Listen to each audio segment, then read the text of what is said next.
They called me drama, until I became their nightmare. I've always believed betrayal doesn't come from enemies. It comes from family.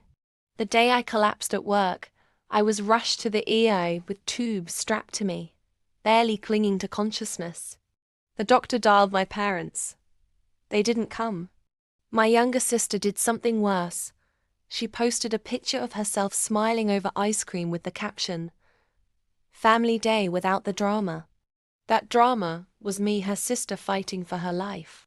I saw the post from my hospital bed. My heart hurt more than my body, but I said nothing. I simply healed in silence. Days later, I was discharged and went back to work, calm on the outside but seething on the inside. Then came the moment that lit the fuse. 40 missed calls from my father, all marked urgent. The same man who ignored the doctor's plea when I was near death was suddenly desperate for me to answer. I didn't call back. Instead, I listened. The whispers around town revealed everything. My dad's business was under investigation: fraud, embezzlement, tax evasion. He needed me because, as it turned out, I was the only family member with a clean record and solid credit history.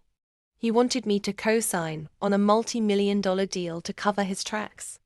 That night, my revenge was born. I agreed to meet. Over coffee, I smiled sweetly as he begged, swore, and pleaded. "You're our last hope," he said. "Family sticks together." The irony nearly made me choke. Still, I played along, acting like the dutiful daughter desperate for approval. Days later, in a polished office downtown, I signed the documents. Cameras flashed. My father and sister grinned like vultures, thinking they had secured their safety. What they didn't know was that I had already tipped off the authorities. Every fraudulent move, every shady wire transfer, I had turned it all in. And the papers I signed, they weren't binding contracts. They were bait documents prepared by investigators waiting to pounce. 2 weeks later, my phone lit up again. But this time it wasn't just 40 calls. It was hundreds, panicked, desperate, begging for mercy. Their empire had crumbled. My father was arrested in front of a ballroom full of investors. My sister's family day without the drama. Selfies were subpoenaed as evidence of their reckless spending. Their accounts were frozen, their reputation shattered. And me? I was untouched, safe, free, and finally vindicated. When the dust settled, my sister messaged me for the first time in months. One word. Why?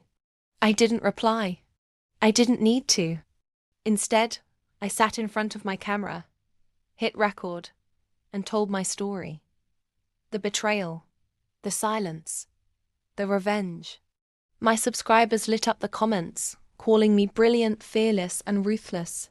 And that's exactly what I wanted. So if you enjoyed this story of betrayal turned into ultimate justice, don't forget to hit subscribe to this channel. There's more where this came from.